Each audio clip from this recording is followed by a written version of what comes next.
Hi everyone, I'm Freddie Gillespie, the chair of the Southborough Open Space Preservation Commission. And I thought I'd start out with we're hosting tonight's event, and I wanted to just talk a little bit about our Open Space Preservation Commission. We were charged by town meeting when we were set up to facilitate the preservation of open space. And over the years, that involves many things, including helping to purchase land in fee, helping to put conservation restrictions on it, and working collaboratively with the planning board and developers during the subdivision process to set aside open space for our zoning code. What's happened more recently that we're kind of aware of is, one, land in Southborough has gotten very expensive, and there's not that much left. So the likelihood of our being able to preserve another large tract of land is slim. You know, we're going to still work on it and still continue those sort of traditional avenues, but it's harder and harder. If a piece of land becomes available, the cost is so high, it's very difficult to actually come up with the funds to do it. So, and I'm going to, well, how do I change the slide? Just hit that space bar. Or This space bar? yeah.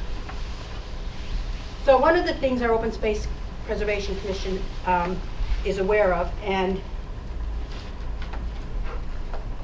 if you haven't read this book, please, the library has 2 copies. They have other copies you can get. It's called Bringing Nature Home, How You Can Sustain Wildlife with Native Plants.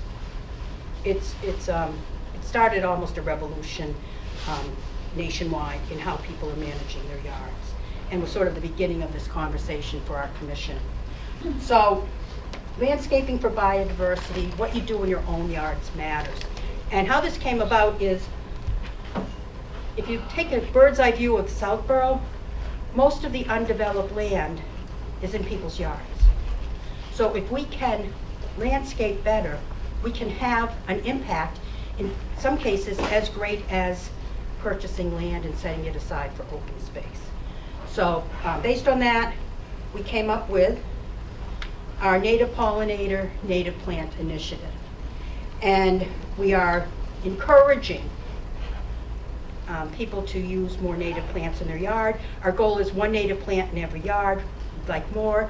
This doesn't have to be the messy meadow look, although that's great, but you can add natives, we call it blending in, to establish formal landscaping, as well as creating a whole new pollinator garden made up of all natives. And there's more of those gardens popping up around town. And as part of this, we collaborate and work with others because we can't do it alone. But one of the things is, why use native plants instead of non-native grass? Because it's beautiful, better for the local environment, cost efficient, water efficient. And the same thing holds true for perennials. So there's many reasons for why to use native plants, and we'll hear about some of those tonight. And then one of the other things besides our commission that we support the work of the Native Plant Gardens of Southborough, and it's a Facebook group, loosely organized, just a group of people who want to learn more and learn from each other. And I'm going to turn it over to Jenny Pete, who's going to speak about that group. And just before I do, Emily Van Noort, she also helped. We have these presentations of some of the flowers and things from that Facebook group, educational flyers, but as well as who in this room is in that group. So that's good. And anyone else who's not, you can find us on Facebook by Googling that, and Jenny's going to talk about it a little more. Hi, oh no, you hear me now. Hi, I'm Jenny Pete, and I'm one of the more than 200 members of the Facebook group Native Plant Gardens of Southborough. Our mission is to encourage every homeowner in Southborough to include at least some native plants in their yard's landscaping. So you might ask, why native plants? So native plants form the base of the food web. They have evolved in mutually beneficial relationships with our native pollinators, such as butterflies, moths, hummingbirds, and bees, including Bumble Bees, which Dr. Gagir will be speaking about in a few moments. In turn, these insects provide food for the babies of many of our native songbirds. So if you're a bird lover, you should love the bugs also. We're actually in a critical time right now with scientists warning that insect populations are plummeting. If things get too far out of balance, there will be a cascading effect throughout the ecosystem. So you don't have the native plants, you don't have the bugs, you don't have the birds, and all the other wildlife.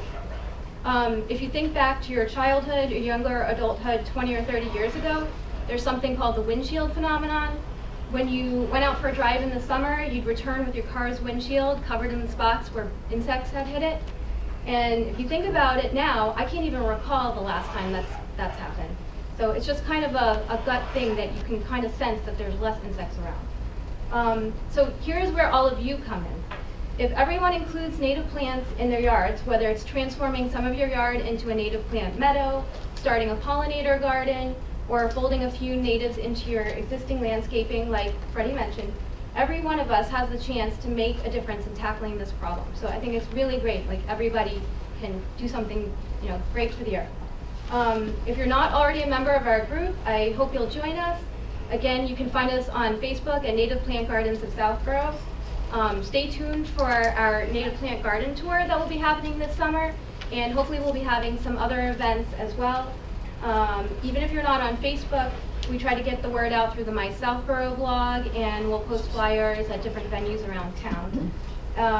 So I think Emily's going to pass out a handout of ours in a moment. And now I'll turn it back to Freddie, who will introduce Dr. Giguere. Thanks. Thank you, Jenny. So, is there a way to go back?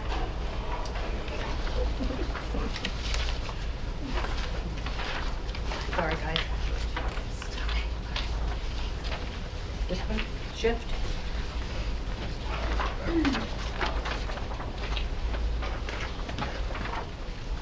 I just wanted to point out, because we're rolling it out, there's a program called, you can certify your backyard as wildlife habitat. It's the National Wildlife Federation program. They actually have a community program where the whole community gets certified if you get a certain amount of points, and you have to have 175 points for actual backyards in your town. That's what's based on our size of population.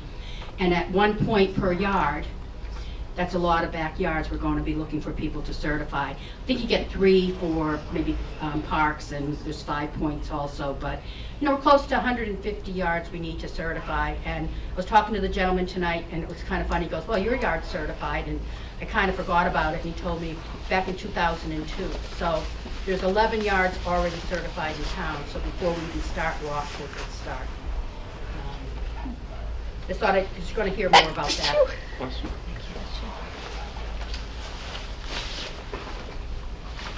So, it's my pleasure to introduce Dr. Robert Giguere. I first met Dr. Giguere in 2015. I went out to Petersham, Mass. For a conference called Beyond the Honeybees. We're worried about the wrong bees. And I was so impressed when I got home. Those of you who know me won't be surprised that I called him up, and I invited him to come out to Breakneck Hill and take a walk with me. And he did. And lucky for us, one of the first bumblebees he found was Bombus fervidus, a very rare bumblebee in the state that not that long ago the state said was extirpated from the state, and we have it at Breakneck Hill. So since that time, we've been involved in 5 years of a bumblebee survey at Breakneck Hill, and he has also started, he's the founder of the Ecology project. We have many volunteers working on that, not just in town, but statewide. He's an associate professor at WPI, and the 2018 New England Wildflower Society Regional Impact Award he was just given. And he was recently interviewed in Newsweek magazine in, I think it was November of last fall. And I have this old one, it's kind of well worn, but he was featured in the Mass Wildlife magazine. So, he's out there and about, and we're very honored to have such a prestigious professor working with us here at Breakneck Hill. So, Dr. Giguere.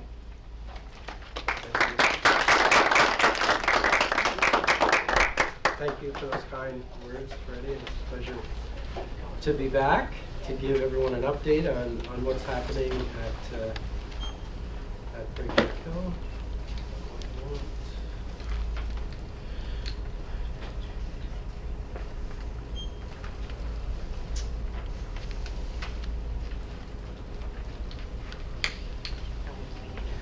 Okay. So as Freddie mentioned, my first trip to Breakneck Hill, I observed this bee. So this is Bombus vervis, the bee that Freddie mentioned. And as she mentioned, it's in rapid decline in the state, but you'll be happy to know that this past year we saw the number of Bombus vervis that we saw at Breakneck Hill has increased. So the changes that have been made to Breakneck Hill and have definitely improved. And with that, we get improvements in, we're helping this bee. And so it's in the area, and as I go through my talk at the end, I'll talk about plants and how you might be able to attract this bee or support this bee in your own backyard. So the title of my talk is The Status of Our Bumble Bees, but really what I want to talk about, I didn't mean to deceive you in terms of the talk title, but really what I'm talking about is biodiversity conservation. And Freddie mentioned this book by Doug Talmy. It's a great book. It says, how you can sustain wildlife with native plants. Well, given that most native plants are flowering plants, and most flowering plants require pollinators, really we have to think about not just the plant, but the relationship it has with animals. So each native plant has an animal partner, an animal counterpart species. And unless you have that animal, your plant isn't going to serve the function that this book is trying to promote. So what I hope you leave with today is a better understanding, first of all, of the issues that are associated with pollinator decline. I'm sure most of you have heard about pollinator decline, bee-friendly, pollinator-friendly. And really, there are two things going on. One's getting a lot of attention, and one's basically neglected. And so my research program is focused on trying to balance things out, to increase awareness. There are two equally important things going on, and we need to focus more on one of them. I also hope you leave here with some knowledge of what you can do to improve biodiversity in your own backyard through understanding these plant-pollinator interactions that I'm going to talk about, native plant-pollinator interactions. And also, at the end, I'm going to finish by talking about how you can participate in the citizen science ecology project that Freddie mentioned. And we have a website for that. And if you are a teacher, a high school teacher, there's an educational side where we have curriculum that uses the citizen science apps and database, and we're developing curriculum for high school curriculum, and so that's another resource. Okay, so just to give you an overview, because we're talking about diversity, we're going to try to link the bumblebees to diversity. We have to get a good understanding of pollination ecology. So pollination ecology is the study of these plant-pollinator interactions in the wild, and diversity of plant-pollinator interactions. So we're going to talk about the basics, and then we're going to talk about pollinator decline, and it's the two sides, economics versus ecology. And clearly economics is important, and that's the one that's dominating, and the ecology is losing out because most of our pollinator species have little to no economic value. I'm then going to shift focus to talk about what I'm calling evidence-based native pollinator conservation. So we need certain types of data in order to build these effective native pollinator conservation strategies. And so I'm going to use the bumblebees as a model system, and specifically I'm going to highlight the work that's been done at Breakneck Hill to show everyone how you've been participating in my research, and then finish with how you manage land for pollinator. And there's this notion now that one size fits all. If I plant something, one thing, and I see a lot of bees, and I'm doing a good thing. But we've got to shift our focus to diversity, and each species has specific needs. That's both from the plant side of the equation and the pollinator side of the equation. And so we'll talk about what we need to look at in order to maximize diversity in our own backyard. Okay, so to start off with just a very basic introduction to pollinators and pollination. So this is referring to an animal, and this is referring to an ecological process. So flowering plants, as you know, they're not running around to find a mate, so they need assistance in doing so. So in terms of reproduction, they've got the pollen, which is basically the male gametes that need to make contact with the stigma, which is the female reproductive organ. Once that happens, we get the pollen tube growing, we get fertilization, and then continue through when we get, seeds, fruit, whatever, and then, they germinate, and then we can complete the cycle. So the important part is that we transfer the pollen from the stamens to the stigma. And so some plants use the wind, some plants use water, but the vast majority of plants, flowering plants, are using animals.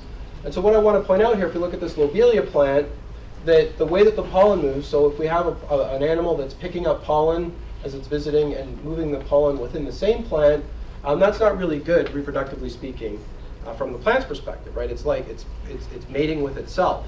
So ideal pollinators are transferring pollen from one plant to another plant of the same species. And so an animal that completes that transfer is referred to as a pollinator. So I can certainly have animals that are visiting these flowers, collecting nectar, but not transferring pollen, and they're called flower visitors. And so just because you see an animal on a flower does not mean that it's a pollinator, okay? You have to, focus on the pollen transfer, and if it's transferring pollen, it is a pollinator of that species, assuming that it is moving, whether it's an effective pollinator or not depends on how it's visiting flowers. Is it staying with the same species, or is it moving between species? So these are important points that I'm going to come back to, because when we put pesticides in the environment, it affects bees' decision-making ability, and where it would be doing something that's good for the plant, because its brain is impaired, it starts to do things that is not favoring the plant, and it's also not favoring the bee, and we start to see trouble on both sides.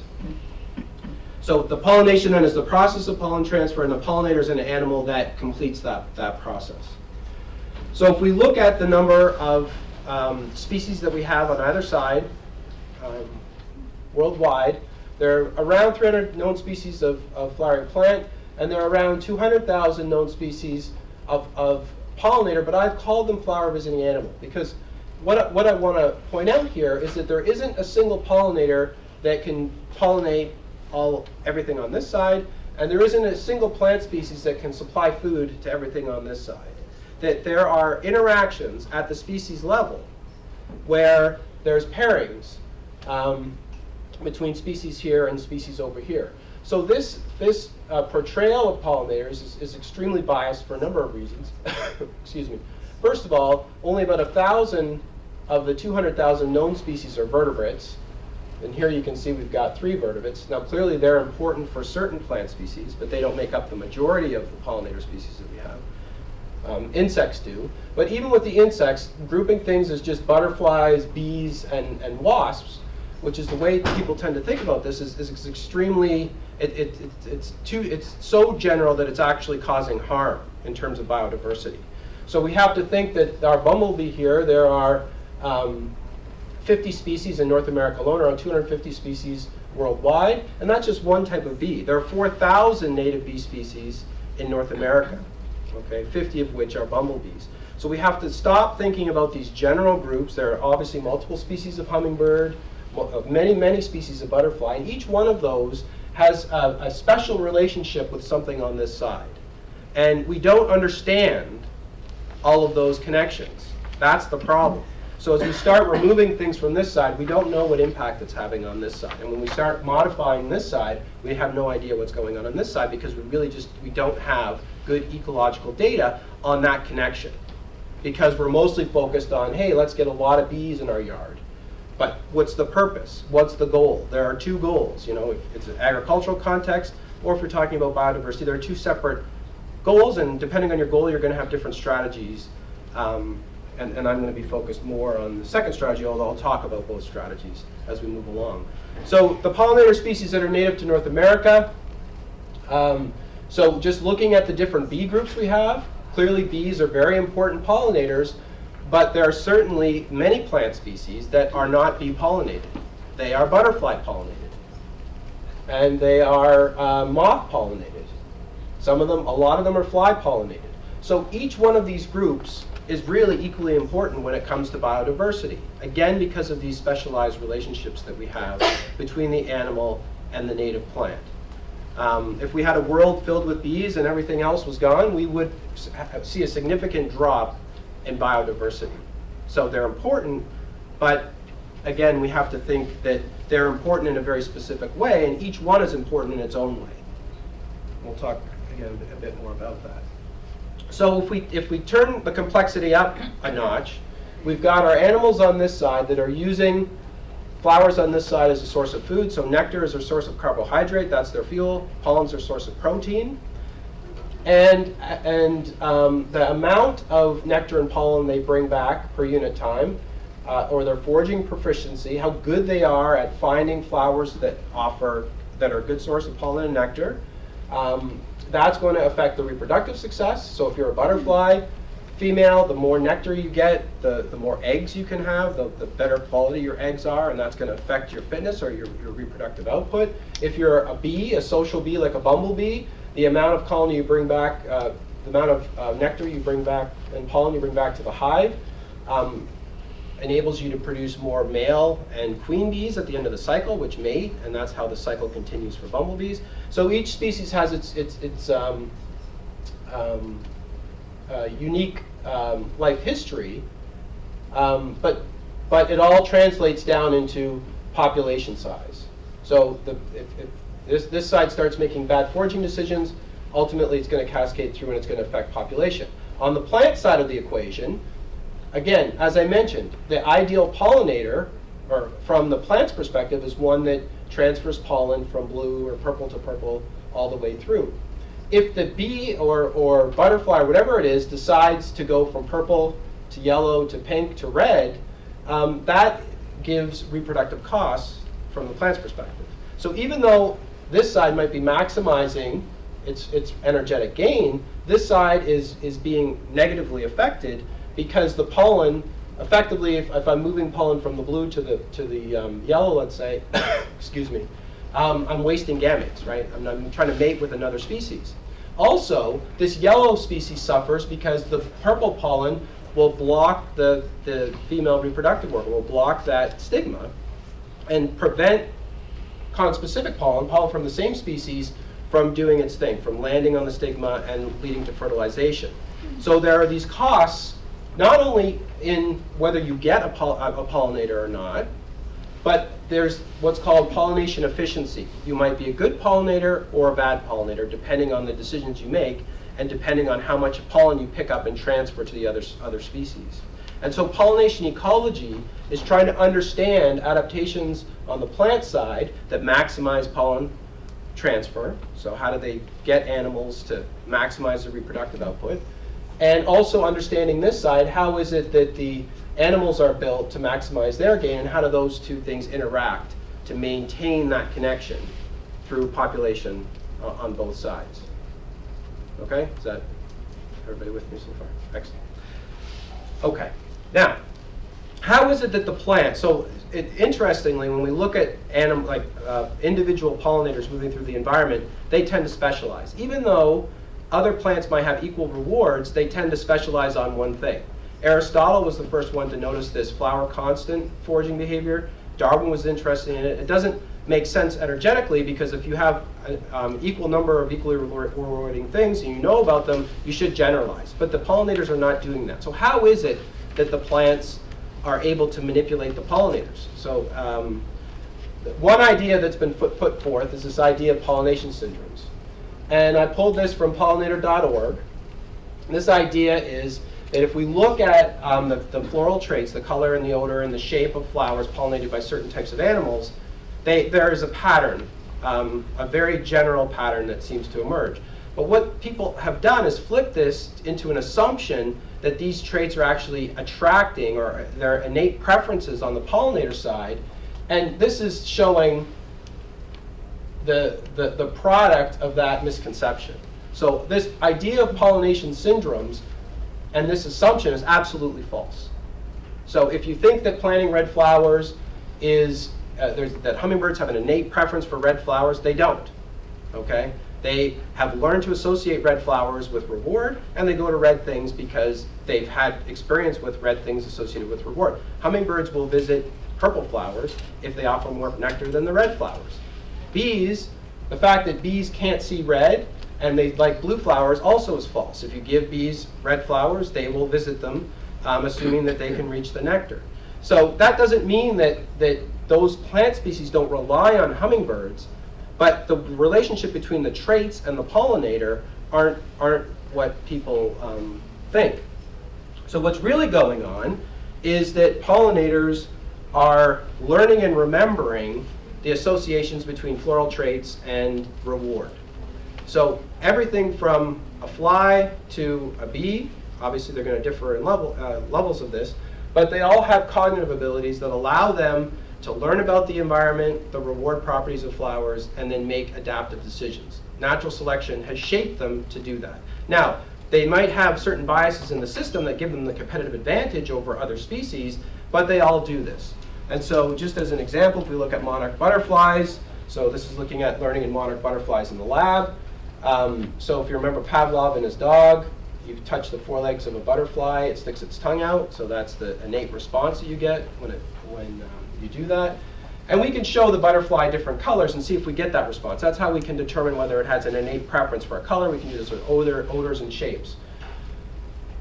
To see if it can actually learn, or how much learning is involved in the decisions that butterflies make, we can show it a color, we can touch the forelegs, get that tongue to touch and start ingesting the sugar water. As soon as that tongue or proboscis touches the sugar water, the brain forms an association between reward and yellow. And after a couple of pairings during the testing phase, we can show the butterfly different colors. Again, if it had an innate preference for blue or yellow, its tongue would be out looking for that reward because it would be a stimulus response type reaction. Blue, we show it a color that's similar to the training color. We see no movement in the antennae or the proboscis. And finally, we show the training color, and we get pretty much an immediate response where that butterfly starts sticking its tongue out and looking for reward. Now this butterfly with the brain, so this is a monarch, so it's able to navigate to Mexico, so it can do remarkable things with a brain the size of a pinhead. But some of those remarkable things are related to learning and memory. I can give this butterfly a color and an odor pairing, and it can remember it. We had butterflies for over a month that could remember that pairing. So they have very good memory. We can undo that association very quickly. And so that's how we learn about the decision-making processes in these animals. In bumblebees, so in nature, we've got this bottle gentian. The nectar is located at the bottom. The bee has to learn to pry open the petals to get inside. In the lab, we can create artificial flowers, and so the bee has to learn to lift up this cap, and it's got a 30% sucrose solution reward. After some time, the bee learns to push up the cap to crawl inside the tube and gets the reward. So this is called sensory motor learning. This is called associative learning. This is more operant conditioning, and this is more classical conditioning for those of you that have a psych background. If we look at the same bee, I can't help you ask you a question. The monarch, can I not only live off milkweed? yeah, at the larval stage. At the adult stage, it's a generalist and will visit anything. So I'm going to come to, that's a very good point. No, I'm going to come to that point. Generalist versus specialist in different life stages, because it's when we look at bees, the male bees and the worker bees, which are female, they do different things as well. So it's a very good point. I'll come back to it. Did the video play, or did I stop the video for the question? So this is the same bee around 30 visits later, and you see that it learns to slide into position, compress its body, lift up the cap in the right place to crawl inside to get the reward. We can plot that. We can look at how long the bee can remember. And it turns out that the way that the plants are manipulating the pollinators is through the complexity of their floral signals and floral traits. So the reason that we have flowers that differ in color, odor, and smell is because it overloads the cognitive system of the pollinator and makes specialization the best option. Now, the whole side of my research, non-conservation side of my research, focuses on this, but I'm applying it to, the non-conservation side of my research focuses on this, which I call neuroecology. But we're using these ideas to try to figure out what's going on in nature and how to develop effective conservation strategies. So it's clear that learning is going on. Now, let's flip to the plant side and let's look at the interaction. It is clear that there are plant species that rely on specific types of animals, specific for pollination. So this is a bumblebee. You'll notice that the stamens are up here and the stigma. So the bee comes in, it's going to deposit pollen in an area that the bee has difficulty grooming off. And as it visits another flower, it's going to rub up against the female portion. Good example, hummingbird. This is a hummingbird pollinated flower. Notice the hummingbird is getting the nectar. Hummingbirds aren't going for the pollen. The pollen hits the hummingbird in the forehead, and as it goes to this is the female part, it's going to transfer the pollen on another plant. Here's a fly. This is coevolution, specialized relationship. The fly tongue, this is the pollen in pollinia, pollen sac, and here's the shape of the flower. Here's a monarch butterfly. You can see the pollen. This is a butterfly pollinated plant. You can see the pollen on the tongue of the butterfly. So, when we think about pollinator, we absolutely have to think about the plant. The plant is everything. It is not just the bee, it's the plant, and that relationship, more specifically, is what we have to think about. The idea isn't just to get a whole bunch of bees in the yard. The idea is to figure out these relationships and to reconstruct or restore the biodiversity that builds on this connection between native bees, native pollinators and native plants. Now what I want to point out is that this hummingbird can visit this flower, and it does, but it doesn't transfer pollen, right? Because it can get its beak in, it's not going to touch. A bumblebee can crawl in here and get nectar, a long-tongued bumblebee, and it's not transferring pollen. So they are not pollinators of those species. They are pollinators of these species, but they are not pollinators. So when we think about pollinators, it's not this general thing, right? It's a very specific thing. When you say pollinator, I say, what is it pollinating? What is it a pollinator of? Because otherwise it's a flower visitor, and it's actually stealing nectar, and it's actually providing a reproductive cost. If it takes all the nectar, this hummingbird's going to try one flower and say, nope, no more, there's no nectar, and it's going to go off and do something else, and this plant will not get pollinated. Now to look at another example of this difference between trying to keep the animals going and the relationship, a lot of people have hummingbird feeders, right? Great, we got to feed those hummingbirds, all this. If you put a hummingbird feeder out and you put these flowers out, the hummingbirds are going to be all over here and they're going to ignore the plants. So are they pollinators? Yes. Are they pollinating? No. Is this a good thing? No, it's not. So if I could develop a bee feeder that would feed every bee species, the 4,000 bee species, and put it out in my yard, I would be devastating the environment, ecologically speaking, because I would be pulling all those bees away from their job, and I would be feeding them. I have lots of bees, lots of pollinators, but unless they're doing their job pollinating, I'm not doing a good thing.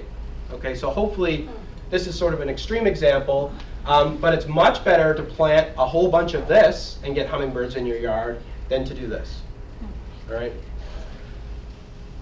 Okay, so now we've got our pollinator-plant connection. We now think of pollinator as an association between a specific plant and animal species that is providing services and nectar and like food on one side and reproductive services on the other. And when we look at things at the ecosystem level, those connections are called keystone interactions.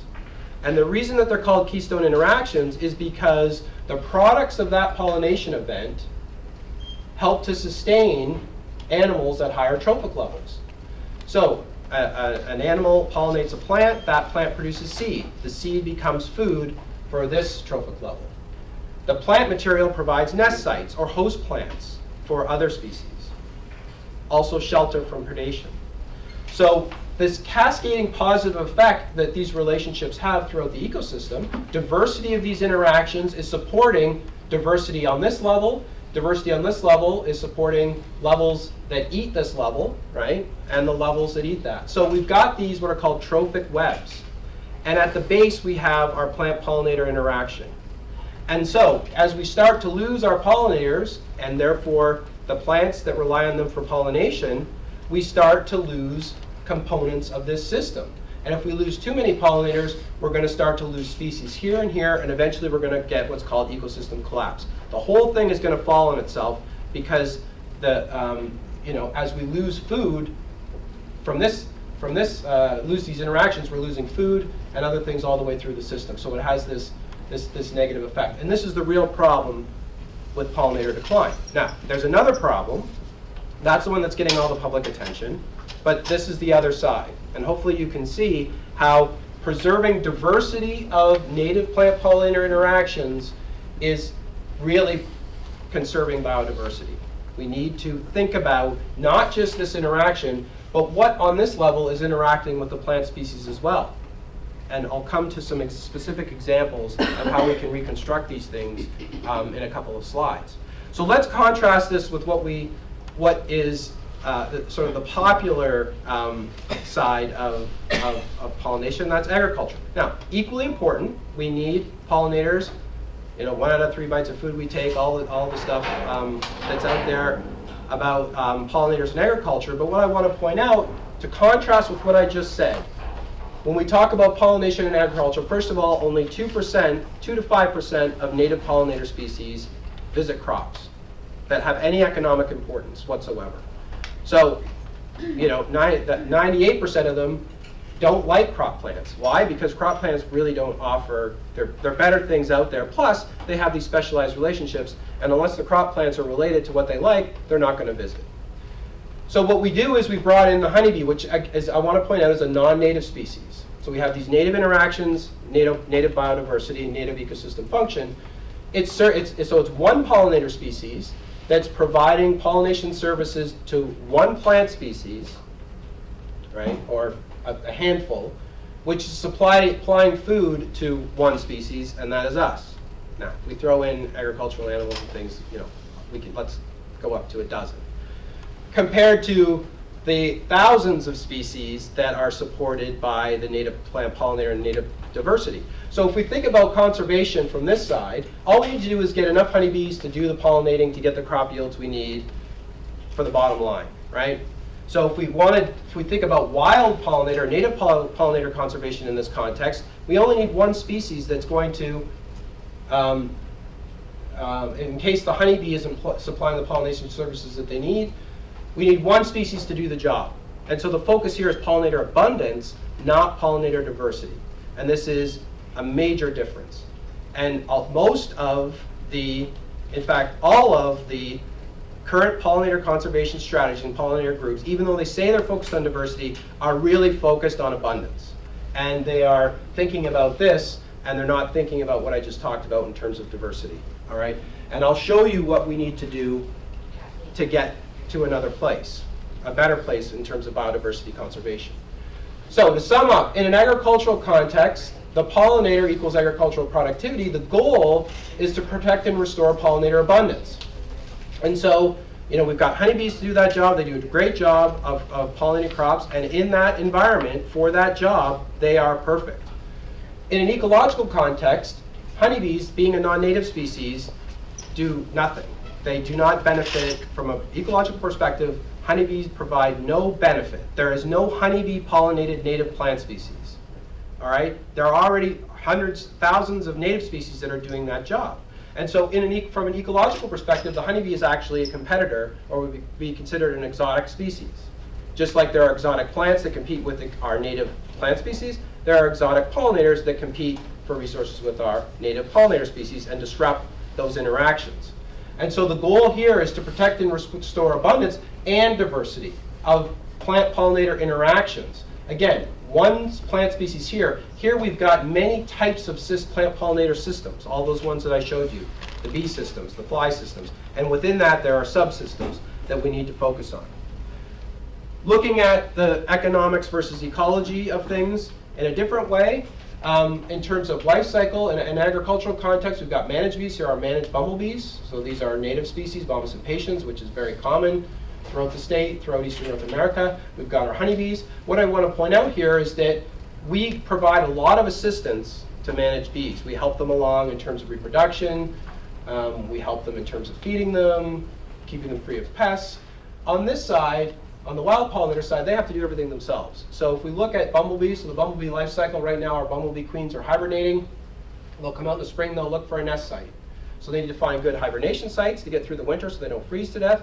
They have to find a good nest site, They have to find nectar and pollen early in the spring in order to lay eggs and excuse me, produce the first brood of worker bees that go out and collect food for the colony to produce the males and the worker bees that then mate, and then the mated queen goes through the winter. So they need food, nectar and pollen throughout the whole cycle. They need the nesticides. Looking at monarch butterfly, to follow up on a question earlier, monarch butterflies rely on milkweed as their host plant. So at the larval stage, they only eat one thing.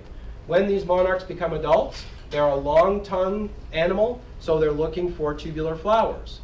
And there are a lot of flowers that are butterfly pollinated that would be attractive and fit with the monarch.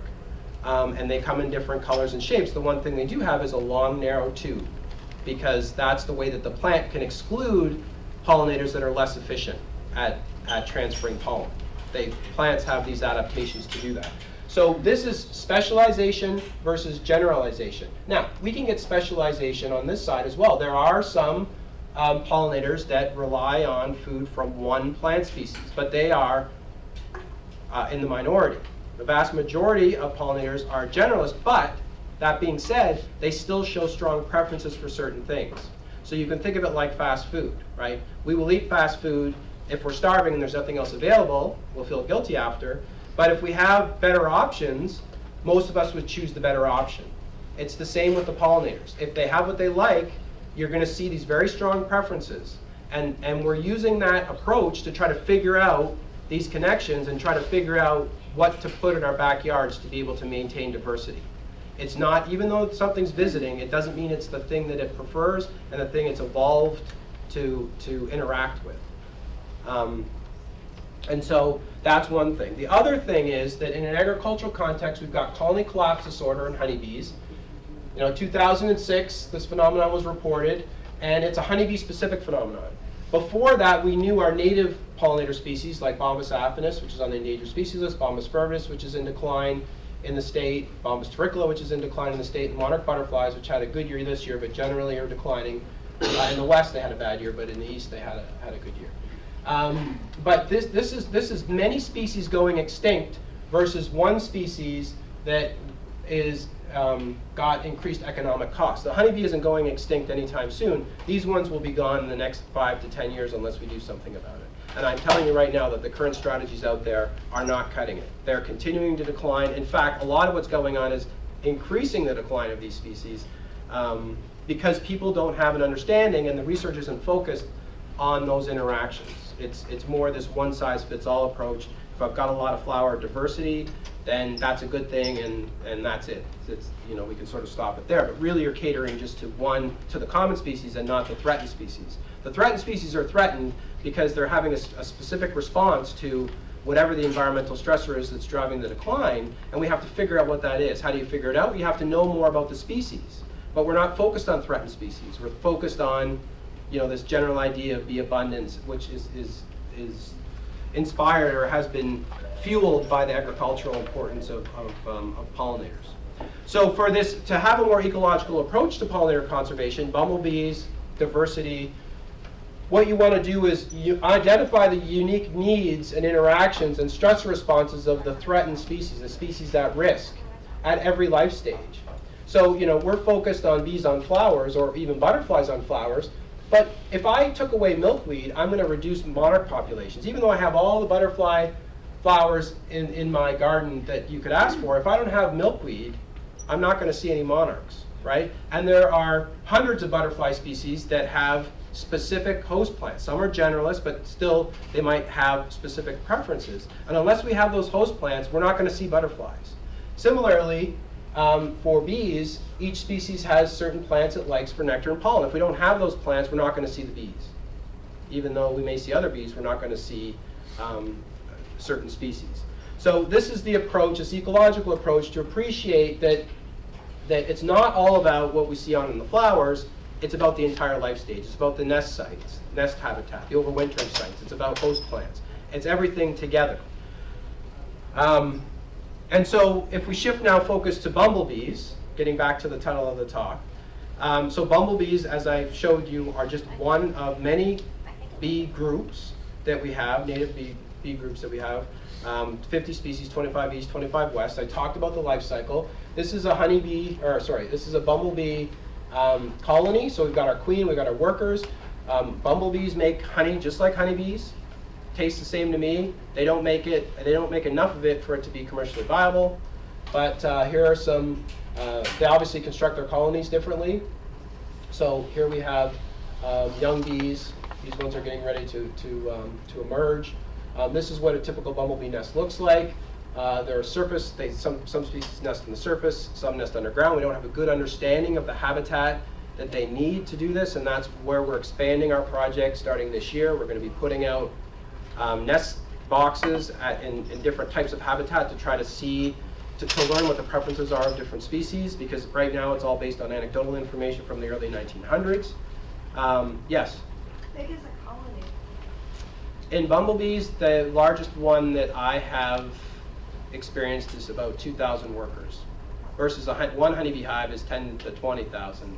So relatively speaking, they're small, and if they have the space, it's like a fish. They'll grow to the size of the tank type thing. So if there's a lot of space and there are a lot of floral resources, in particular pollen sources, the colonies can expand. Pollen is the limiting factor for how many bees you see. Nectar is survival.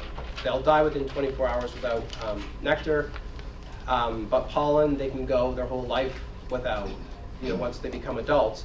And so it's really the pollen that's limiting the bee colony size and also bee populations. So the bumblebee species that we have in North America, historically we had 11 species. 2, based on our intensive surveys across the state, are no longer with us.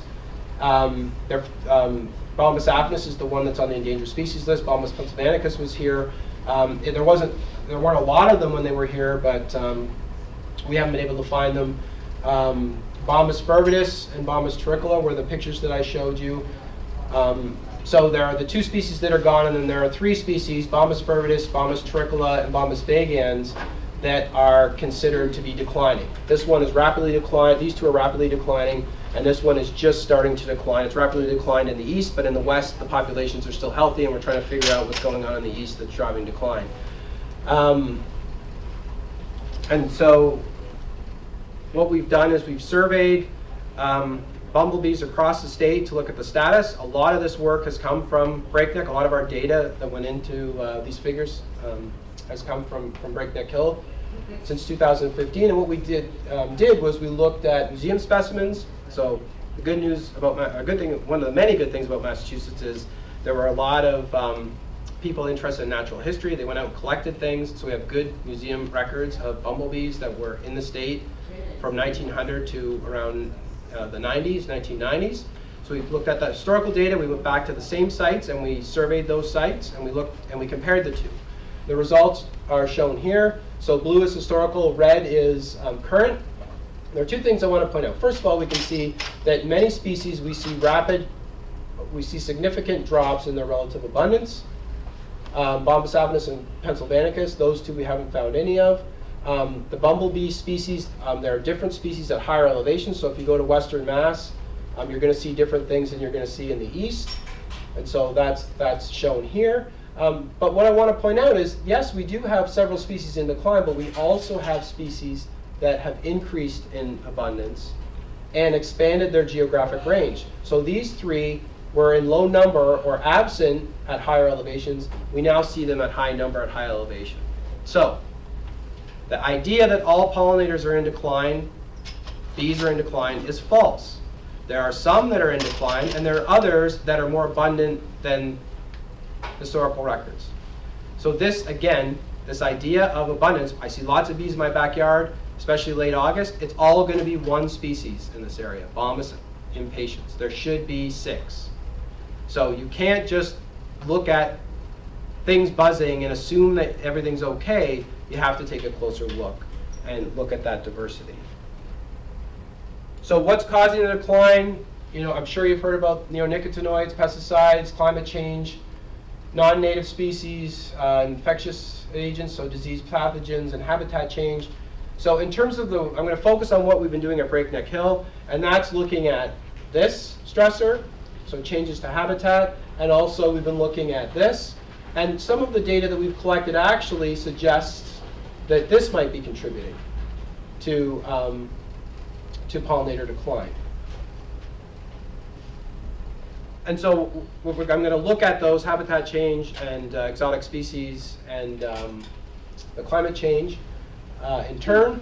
So we'll start with habitat change. So here's Breakneck Hill. What we have been doing since 2015 is we've been doing transect surveys every week, starting from the 1st of June, late May, all the way through October. And we're recording not just the bees, but we're recording the bee-plant interaction. So what's the bee doing? Is it collecting nectar or pollen? Is it a male worker or queen? That's the way we do these surveys. We've also done them in other areas of the state, Wachusett Meadow. We've also got some survey sites in Heath, Franklin County as well. And excuse me. Also picked up a site in farther south in Hampton County as well. And what we found, based on these surveys, is quite interesting. So we looked at what were different species visiting for nectar and what were species visiting for pollen. And so we observed at Breakneck, there were 25 plant species that were in bloom. And if we look at what individual species, so here are bumblebee species here, proportion of visits, what we see is that they divide pretty well based on their tongue length. So there's some bumblebee species that have long tongues, medium and short, and they match up with flowers with long tubes, medium to short tubes, that type of thing. So we've got red clover and vetch. A lot of our long tongue bees are all over that, but you'll notice that within the long tongue species, we've got Bombus vagans that really likes bush honeysuckle, that's the native species, and Bombus borealis, which really likes milkweed. We look at our medium tongue, so all of these bees are built the same way. They're out at the same time, so all these species are out at the same time. They've got equal exposure to these flowers. And what we see is that Bombus cruciaculus, almost 80% of its visits were to milkweed. So it's a milkweed specialist. Bombus impatiens, with the same tongue length and size, is visiting vetch and red clover. Bombus perplexus is visiting milkweed, but it absolutely loves bush honeysuckle as well. So we see these different preferences for nectar. And when we think about what we're putting in our garden for diversity, this is important information, right? So the question is, what is it about these plant species that they like or don't like? Like, why is it that Bombus impatiens doesn't like bush honeysuckle and milkweed? And we hypothesize, and we're looking at this currently in the lab, is that it's the nectar, what's in the nectar. There are certain compounds in the nectar that actually, there are these gustatory preferences. You can think of it like a drug addiction that the certain bee species like and others that actually repel them. And it's the plant's way of filtering out pollinators to keep the good ones and deter the bad ones. And so we're looking at that. But what I want to point out here is that, again, there's no one size fits all. We have to think about tongue length, but even within that, there are species that have specific preferences. When we go to pollen plants, this was even more shocking to us. So although individual species for nectar are visiting one type of thing, for pollen, they're visiting a very limited subset. So they divide out with nectar, but with pollen, they're all visiting the same thing. So meadowsweet and St. John's wort, those are the dominant plant species that the animals are, that the bumblebees are using as a source of pollen. We've expanded out, beyond Breakneck Hill. We found that Carolina Virginia rose, and there are some other plants that they absolutely love for pollen. And so pollen, remember, is how you make new bees. You can see a bee with pollen, but that doesn't mean it's actively collecting pollen. What happens with the bee, it visits for nectar. If it gets pollen, it grooms it and brings it back to the hive, and the hive will use it, let's say, to build the nest if it's low-quality pollen. The high-quality stuff gets fed to the larva. So the bees are telling us what they like. We don't tell the bees what they like, they tell us. And they're telling us that they like things in the rose family, any species of St. John's wort, the meadowsweet, steeplebush, and there's raspberry. I have a plant list that you can look at to, if you're thinking about what to plant in terms of pollen sources. But this is, based on what we're seeing, this is what is, I think, making a significant contribution to bee decline. All bees need pollen, all the 4,000 species, to feed their young. And if you don't have many plants, and they all prefer certain plants for pollen, if you don't have those plants, they're all fighting for a limited resource, you're going to get winners and losers. The losers are the ones in decline, the winners are the ones that are getting there early in the morning. So I created my own pollinator habitat based on the research. As soon as things bloomed, I saw the diversity go through the roof. The one thing I noticed, though, is that early in the morning, even before the sun's up, Bombus impatiens, the most common species, was all over the rows getting the pollen. And so we can think about spatial, when things bloom, and where things are blooming, but also temporal, when they're blooming. From the pollinator side, when are they out collecting nectar and pollen? And the early bird gets the worm seems to be the case. And so when this is limited, the other species lose out. The more we have, it'll give the time the flowers open through the day, we have more plants, and therefore we have more resources for these other bees that sleep in, basically. Now, again, this is from pollinator.org. Let's look at, so first of all, habitat requirements for bee-pollinated gardens and crops. Bumble bees, you notice they're just generalizing. They're not talking about species. When we look down the list, clover. I showed you that clover is one of the main food sources for the threatened species, Bombus fervidus. According to this, bumblebees don't like clover, right? We look at rose. Rose gets a mention, but this is an absolutely critical source of pollen. So what we see in terms of these suggestions, it's based on sort of anecdotal information, and it doesn't get to the point, which is what doesn't make the separation between nectar and pollen, doesn't separate things out based on tongue length. It's this general view, this one size fits all. And I'm telling you, if you start planting some of these things, you're going to help Bombus impatiens, but those threatened species are going to go down. If you start cutting clover and getting rid of red clover, then you'd start losing Bombus fervidus unless you have a native plant species to put in, and we're still trying to figure out what their native plant preference actually is. We look at, again, the current solution for wild bee conservation. We've got all these bee seed mixes. What do you notice? They're all cup-shaped composites. Long-tongued bees don't like that type of flower. And are they persistently blooming through the season? No. Do we see any pollen plants that I listed here? No. So this, and again, honeybees have short tongues, so that is driving a lot of what's going on here. But I just want to point out that what we see and with the data that we have is not consistent with what's going on in terms of what's being promoted. So based on what I just said about the connections, here's the way we need to be thinking about our conservation, about pollinator conservation. We've got our native rose. This native rose is supplying, so this year we saw in Western Mass, every single species that's still in Massachusetts, so 9 species, all were collecting pollen from rose. There was a huge rose bushes, and they were all over it for pollen. Okay, so we're supplying, that includes the threatened species. So we're helping the threatened species. Now, rose is also a host plant for the apple sphinx moth. The larvae are used for food for cuckoos, orioles, jays, nuthatches. Okay, so they're supplying bird food. And the rose hips are eaten by all these bird species. The adults, moths that are foraging or out doing their thing at night, are supplying food for Easter whippoorwills. And they are threatened species in the state. So we understand the connection, not just with the bees, but with these other things. You can see how we are, just by planting rose, we are helping threatened species. Another example, and this is actually at breakneck currently. Wild yellow indigo. Bombus vagans is declining in the state.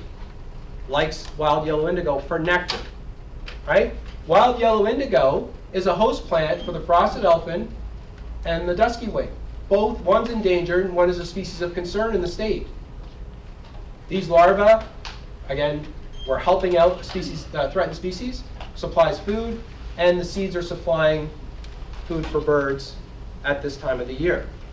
So just planting this, we're helping 3 threatened species. Plus, I'm sure Bombus fervidus, because it's a longer tube, would like this as well. So we help, let's say we're helping 4 threatened species.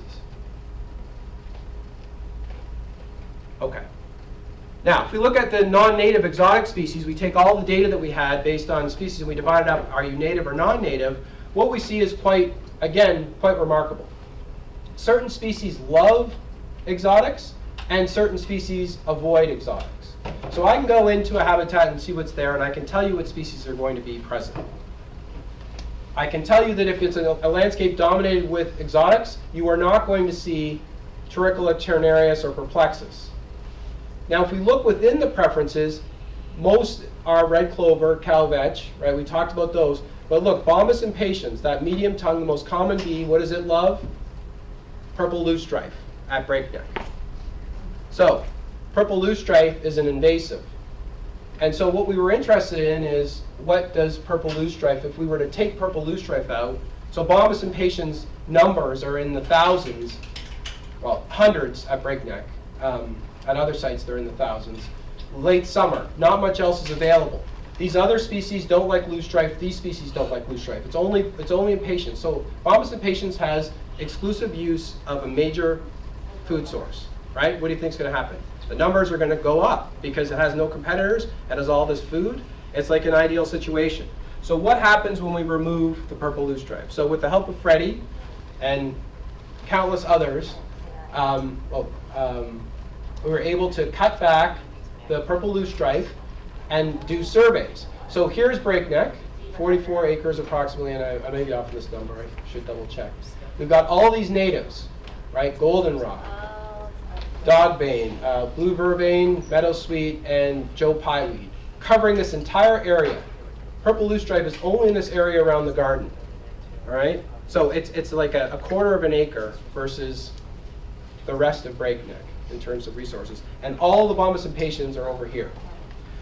So when we cut it back, what we noticed was, so we've got 2016 when loosestrife was present, 2017 when it was absent. So we see for looking at pre-removal, most of the visits were to exotics. After it shifted to natives, less exotics, and the loosestrife, we didn't get all of it, but most of it, the loosestrife numbers dropped. Now, looking at the visitation, and this is this bee would pollinate these plant species. The visits to goldenrod, pre-removal down here. Look at the increase in visitation of goldenrod, meadowsweet, blue vervain. All of these dogbane, Joe pieweed that weren't even visited or observed with the loosestrife are now getting pollinated. So removing just a small amount, relatively speaking, of purple loosestrife had a huge impact on native plants and the things that rely on those native plants. Think about it in terms of seeds and food. The more visits, the more pollination, the more seeds for birds. Here we've got few seeds. Here we've got more seeds.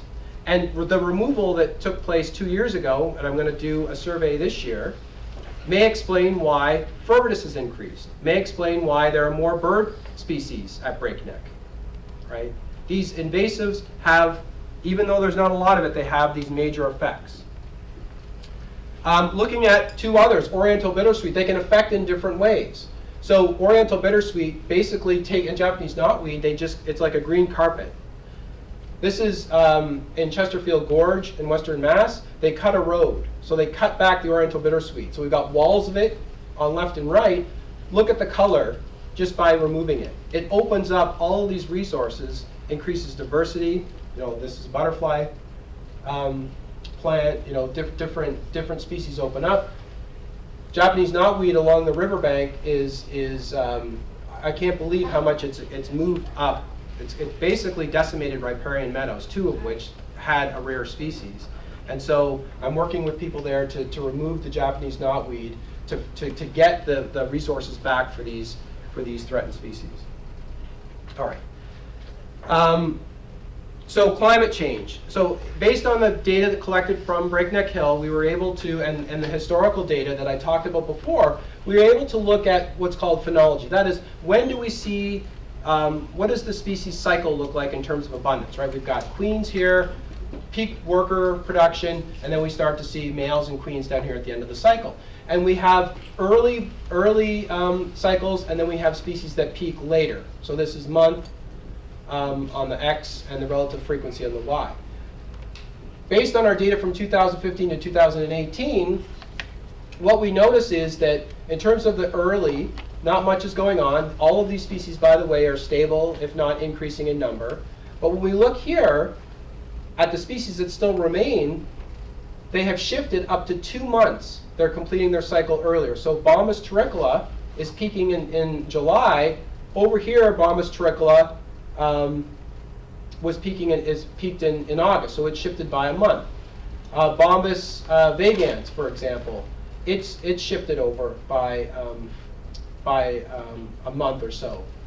Bombus impatiens, which is the common one, has not changed historically. So what is it that's causing this shift? It could be, climate change is one thing, that something is happening where resources are no longer available, or the bees and plants are out of sync. But there are other things that we're working on as well. One of those is, and this is, again, interesting, looking at exotic species or competition, both from the plant side and from the bee side. So last year, at 4 study sites, Breakneck, Wachusett, Heath, and Ashfield, which are not close to one another, we are also surveying honeybee numbers. And I misspelled honeybee. I'll knock that E out of there. Look at the peak abundance. All of them are peaking at the same time. And I found this to be remarkable, that it didn't matter where we were in the state, that the numbers peaked the same time. So I talked to Ken Warchel and Dick Callahan, people that I know that are in the honeybee world, and they said, oh yeah, it's because the flow, there was a summer flow, late summer flow. I'm like, what does that mean? They're releasing bees, when they know there's nectar out there, they're releasing bees out in the tens of thousands to exploit what's out there. And so you can imagine if you are a species that's in the tens to hundreds, and you've got tens of thousands that are competing with you for the same resource, nectar and pollen, that may act as a selective pressure and push things earlier where they don't have to compete with honeybees. Also, Japanese knotweed blooms around late summer, early fall. Bombus impatiens loves this. These other species don't like this. If Japanese knotweed has knocked the species that they like out and they can no longer use it, there's going to be selection to push them earlier to finish their cycle sooner, where there are things around that they actually like. So we're exploring all of these things, and with the help of citizen scientists, such as yourselves, collecting data, we have a database where we can look at these relationships very quickly and figure out what's going on, what's driving these shifts in phenology. We also have data on native plant phenology as well. We'll put those two together, but I need another grad student to do that because it takes up a lot of time. All right, so if we wrap things up, what do we need to do to conserve and restore what I'm calling pollinator-mediated biodiversity, using bumblebees as an example, but I don't want this to be bee-centric. Remember, each type of animal, even if it's a fly, a lowly fly, still plays an important role at pollinating certain plant species, and those plant species are helping other trophic levels. So the first thing we need to do is change public perception. We need to think about diversity and these multiple connections and not just the animal itself. The second is that we need more research. So it's shocking how the lack of research on plant-pollinator interactions from an ecological perspective. We need more people studying and making these connections if we're going to restore biodiversity and ecosystem services. And then we're going to use we use the data to develop these conservation and restoration strategies. Instead of using anecdotal information from the early 1900s, go out and collect data, figure out what's going on with scientific rigor, and then put that into the conservation strategies. That's the way that things should go. And when I give these talks, I'm hoping bit by bit people will start to change their view and start to rethink where funding is going and how policies that are made to protect pollinators, which are really just protecting honeybee and one common species of bumblebee, and that's helping to drive declines in these species at risk. There are no studies out there right now, no dollars focused specifically on species at risk. Why? Because they have no economic value. They do not visit crop plants, so they don't care. The USDA is concerned with crop pollination, which again is equally important. The honeybee is equally important It's just we need to balance things. These species at risk, once they're gone, they're gone. Once that connection's gone, it's gone. And everything that's connected through the trophic level is going to be negatively affected. We cannot get that back. And so in terms of what are we going to do, what should we look for, I've got a handout with a bunch of questions. If you get 10 out of 10, your property or your garden's in good shape. If you don't, then you need to start making some adjustments. The key things here, not just the bumblebee species, but queens, workers, and males of each species. If we're talking about butterflies, do we see larval stage and adult stage, right? Do we have diversity of host plants, nest sites available? Are we using the preferred plant species? So this is based on the list. Do we avoid cultivars? Because a lot of cultivars, even though they are native, what happens is they're breeding for show, and there's a trade-off. The plant only has so many resources to allot to different things. If we want a showy, a bigger flower, guess where the energy gets taken from? Nectar production and pollen production, pollen quality. And so we have these showy flowers that, from a pollinator's perspective, are useless. And so that's why, in terms of cultivars, we need to watch what we're using. Native plants, obviously, and we have to keep these resources going from May to October. Now, how do we do that? Well, I've done it for you, right? If we look at pussy willow, so willow is the most important group of native plant for bumblebees and other bees that come out early in the spring. It's the source of nectar and pollen that they need to get those colonies started. So that's covering the pollen for the first part. Carolina rose and Virginia rose will get you through August. So just planting these three things, having them abundant, if everybody in the town just planted 1 or 2 plants, you would be able to sustain, you would see bee diversity increasing. Again, we talked about the wild yellow indigo, and so you can become your own conservation biologist or your own researcher, and you can look at the relationships and log them and try to figure out what to do. Now, how can you help? I mentioned the Ecology project, so we have a phone app for iPhone and Android. We're constantly working on it. You can go out, it helps you to ID the bee-plant interaction. Information gets sent to our central database. And then we have all these tools where you can look at the relationship between bumblebees species and plant species. So I can click on one of these and look at what plant species it prefers. It shows phenologies, it shows distribution of different species, where are they in the state, what's in your area, and you can look at historical records, what was in my area, and what am I seeing in my yard, and you can try to, to balance things out that way. So it's a useful tool. The website is ecology.wpi.edu.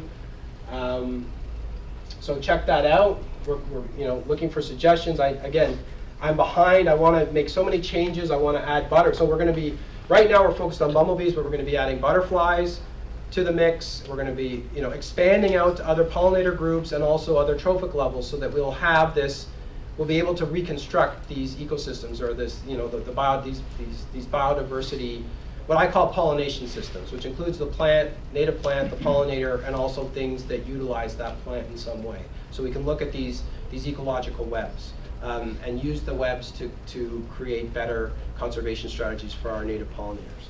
And with that, I will thank you for your attention and take any questions. A lot to absorb. I'll go first. It is a lot to absorb, yes. Well, I only had 40 minutes, and I apologize. If you want me to go back to these If slides. somebody has to start, I will, because I can tell you what we observe, Yep. but you probably know better.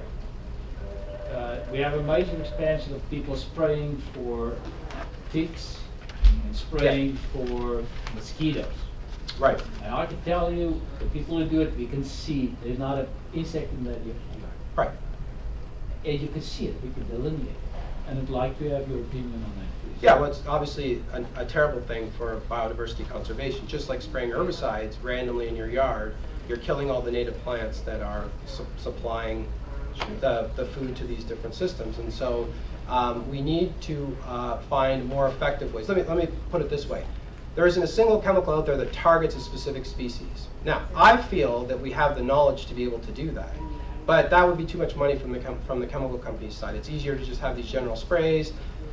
The way that these things get past the EPA, so for neonicotinoids, for example, they tested on honeybee workers. We know that bumblebees are more sensitive, and we know that bumblebees workers, are males and queens, are more sensitive than the workers. So things deemed safe for one thing aren't safe for everything. And so I would say that, and I understand the concern. I mean, I have 2 young kids, the concern about ticks. There are other ways around it, and I would, in terms of biodiversity conservation, it is not a good thing. What about mosquitoes? Pardon me? Mosquitoes spraying. Yeah, what about it? Is that also bad? Oh, yes. Anything that's killing, it does not target mosquito, even if it did target mosquitoes. The number of things like bats, for example, rely on mosquitoes. You wipe mosquitoes out of an area, a large area, you basically wipe bats out of that area because that's a major food source for the bats. So the spraying for these things is not, we need to think of more effective and eco-friendly, I hate using that term, ways of managing things. I understand that this is a multifaceted issue. Chemicals. I have young kids. I don't want them to get Lyme disease. I don't want them to get triple E. And so, I've struggled with this as well. But strictly looking at it with my biodiversity conservation hat on, it's terrible for the ecosystem. It gets into aquatic ecosystems, and it starts affecting aquatic ecosystems. And we're not, it's the effects on non-target that are the real issue. And nobody pays attention to that because, it just, people aren't aware.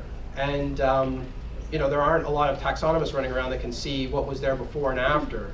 But the fact that it's noticeable says it all, right? You've got nothing, no food here, and you've got tons of food here. Think about what needs to eat, and it's going to be negatively affected. So it's informed decisions is what I'm all about. And again, I'm not, the honeybee has its role. I'm not saying to get the honeybee out of North America at all. All I'm saying is it has a job to do in a specific place, right? Agricultural land. Everywhere else, it doesn't really have a place. All these other things have stuff to do in that place, and they don't need the extra pressure.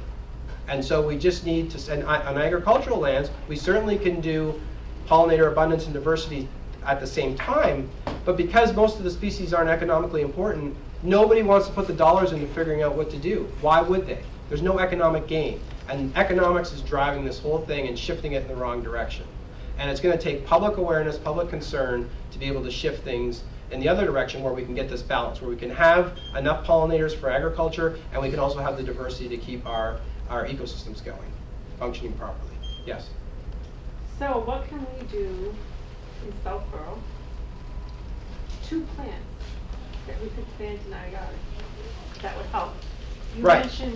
mentioned hummingbird feeders. Not good. I have hosta plants in my yard. Yep. Hummingbirds flock to it. Right. So, So 2 plants that we could do for pollination and for nectar to help the bees.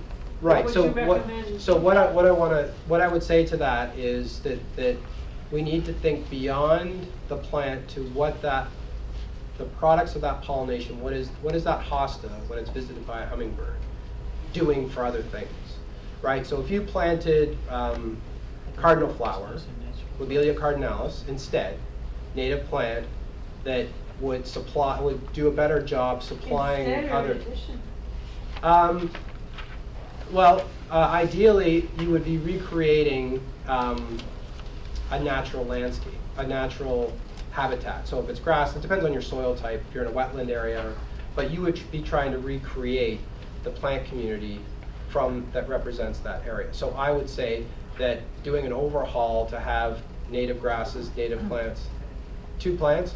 If I had to plant something. I say just like everyone here at Southwell did 2 plants to help. Well, Well, you so should do plant 2 plants species. for the So show as I mentioned, if planting rose, anything in the rose A rose. family from the list, pollen plants that we know will benefit all bee species, is what I would say to plant. The nectar plants are out there. The pollen is really what's limited, and so if I had to say you need to plant two things, so the Carolina, Virginia willow is absolutely critical to maintain or plant, plus one of those roses for the spring to get those colonies started is great. Now, if you had to do a third, St. John's wort, some other pollen plant that can get you through the mid to late summer would be ideal. But if we only have Don't pull the two. weed. The Well, goldenrod? so weed is The goldenrod. goldenrod's. So there's no such thing as a weed to me, because when you consider a weed is a human is what we don't like. But that doesn't mean, so we have to. Yes. It's we need to it's Umwelt. You need to look at things from the perspective of the things that, like from the animal, right? And so we want to look at it from the pollinator's perspective. And if it's a native that's a good source of nectar and pollen, and actually there are other things using it, it is not a weed. It is actually a beneficial plant. So it's all It's still, Rob, right. It's yes. Can you be sure to let people know that we're not talking about all roses, it's the native roses, and certainly not multiflora rose, the invasive. So I thought it was clear. Okay, yes. I'm only talking. It's everything I'm talking about is You just have to native say it plants. over and over again. Then yeah, Is it Rosa rugosa? Would that be? that is an exotic. So Okay.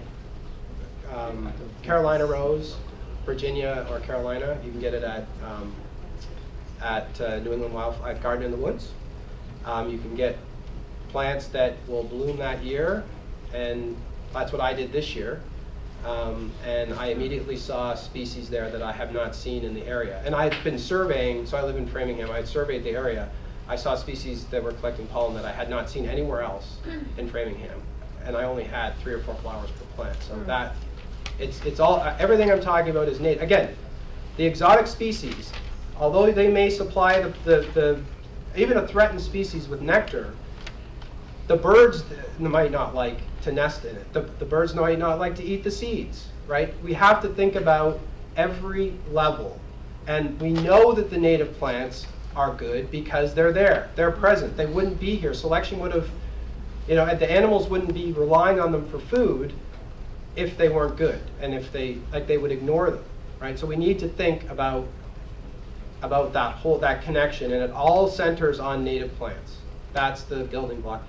Now, the pollinator-plant interaction is really what the building block is, but we need to shift from a pollinator being an animal only to pollination as a process, which includes the animal and the plant, and how those different pieces fit together to support everything else. It's like that game of Plinko, you start pulling out straws, you've got this web of things holding up the marbles, and you start pulling out straws, you start removing those plant-pollinator connections, native plant-pollinator connections, eventually the whole thing collapses.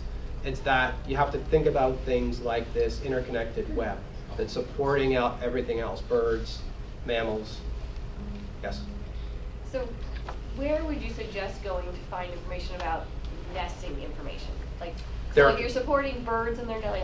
So we've got, of the 10 lists, most of that's knocked off. How do you know that you're effectively providing nesting opportunities for the native pollinators? Okay, so for bumblebees, we don't know. Okay. So there's anecdotal information, and that's what the Xerces and the rest of those groups are pulling information from the early 1900s about, I walked and I saw two species nesting above and one under, and then they say it's an above ground nester. So we don't have that information. For a lot of the other species, we do. So they like the bare soil is a good thing.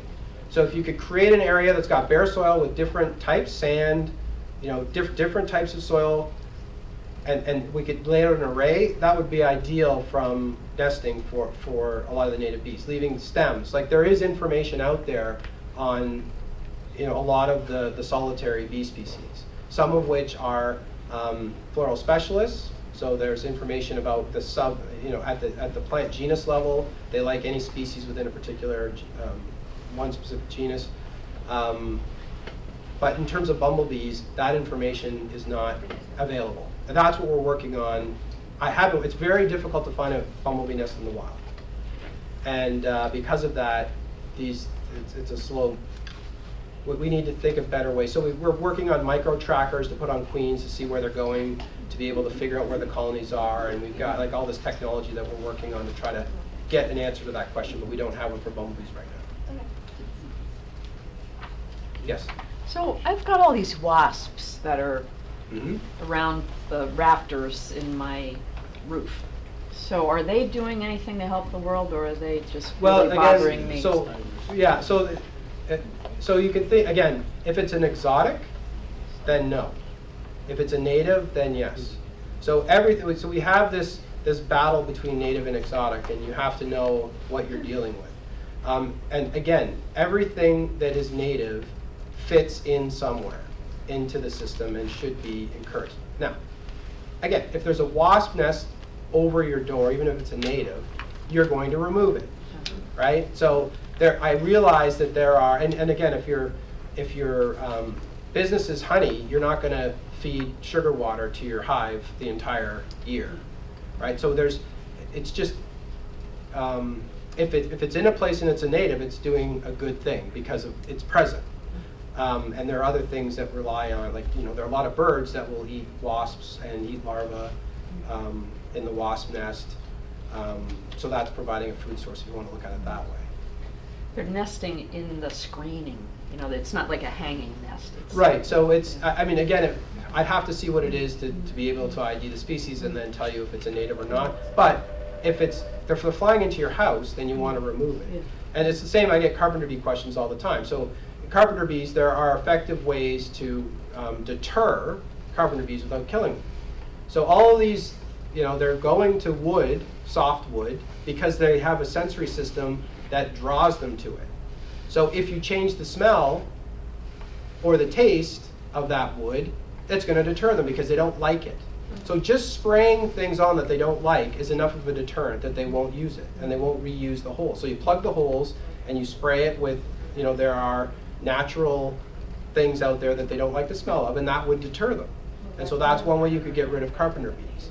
And so it's again, the reason that they're using these things, their system is tuned to do that. That's how they've evolved. So we figure out what those mechanisms are, then we can start to, in an ecologically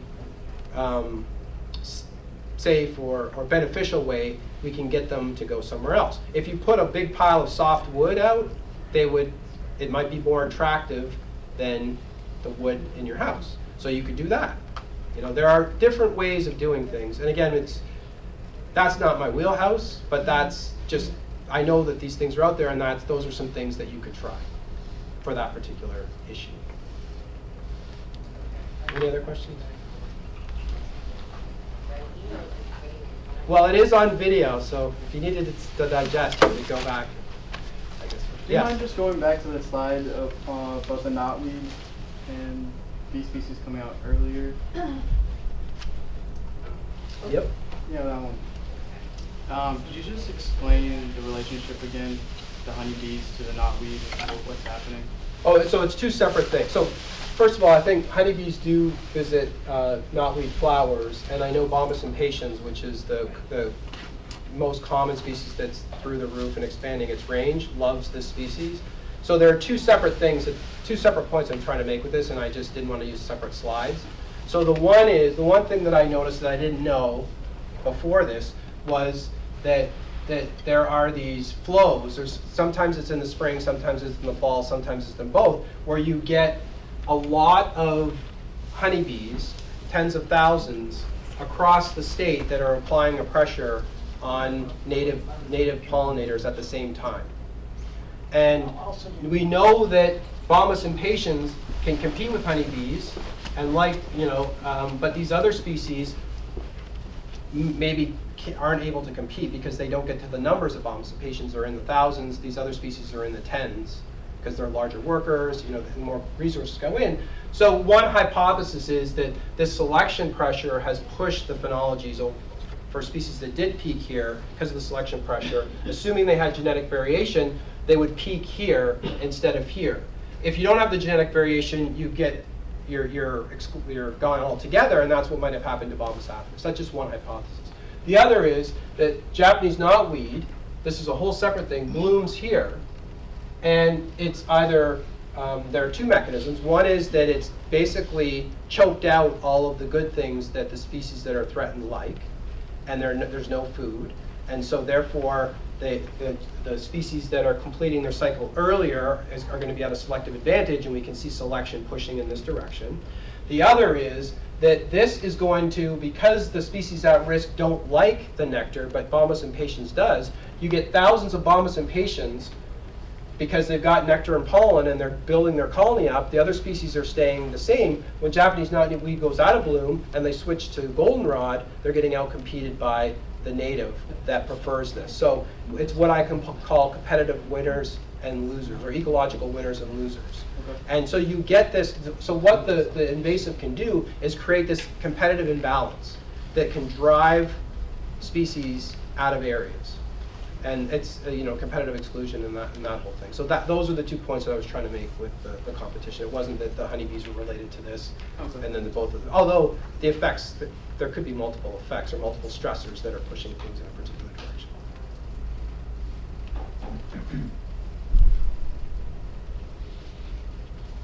All right. So before you go, thank you, Rob. Oh, you're welcome. And are there any other questions before I switch off from Rob?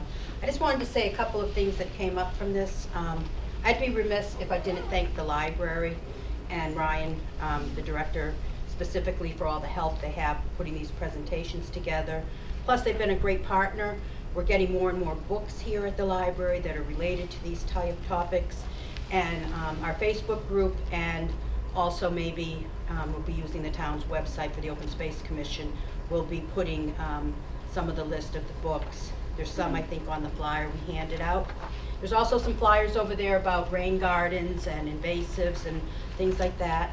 The question about the mosquito spray and tick spray. There's probably going to be a citizen action group forming in town to look into it, to find out what the problems are. And Adrian, I'll be calling you for that, and to see other people who are interested in it. It is complicated, and it's hard. How do you balance fear of disease and what's happening to the ecology? I'd also be remiss if I didn't talk about some of the people in the room.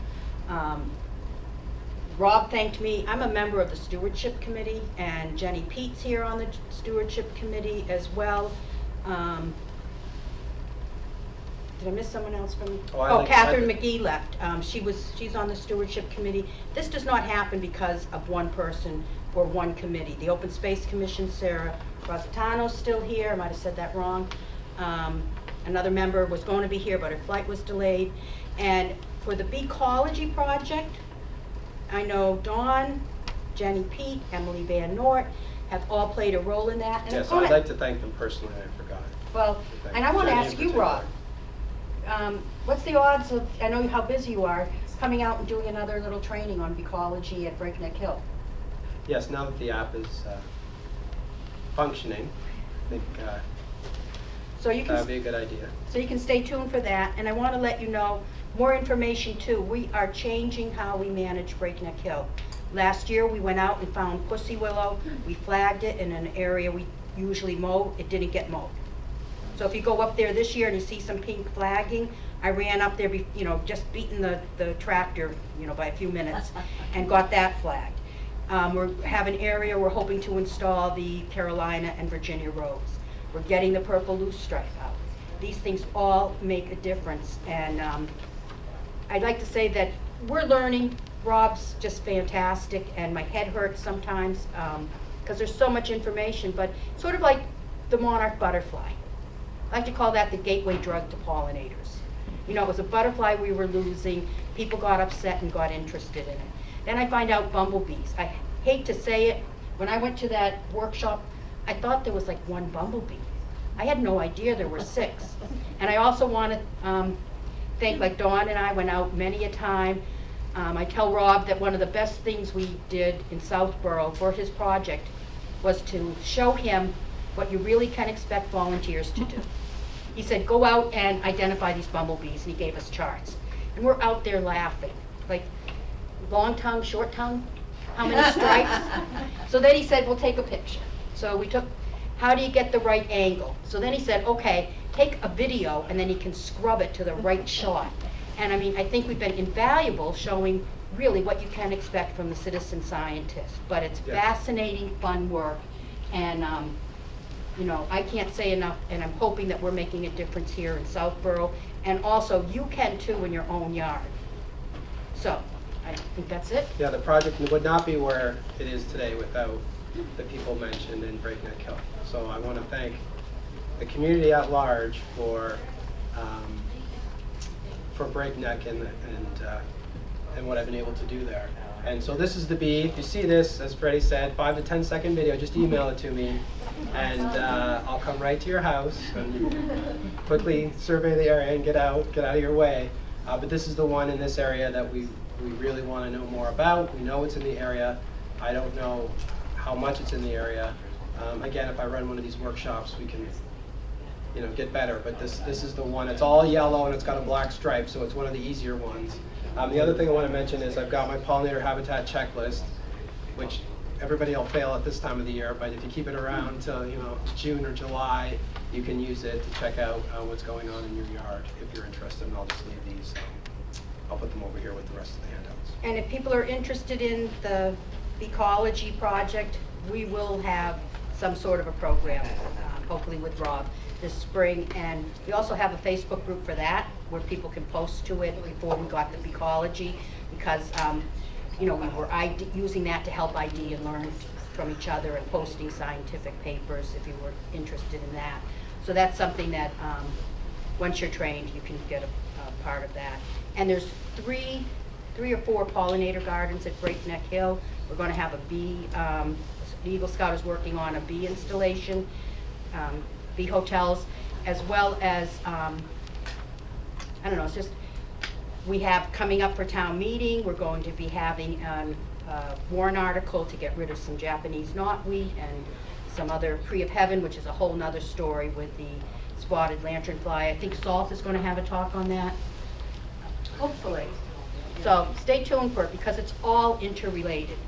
And this is an invasive tree that attracts a really nasty invasive spotted lanternfly, which is supposedly the worst invasive critter, insect that's hit our shores in over 100 years. And if you have the tree of heaven, it will come to that tree and then eat that and then go and eat everything else. So we're trying to get rid of the tree of heaven in town. So anyhow, thank you all for coming. I hope you'll stay tuned for more information from us. Join our Facebook group. We post lots of great info. And Rob, thank you so much. Oh, thank you.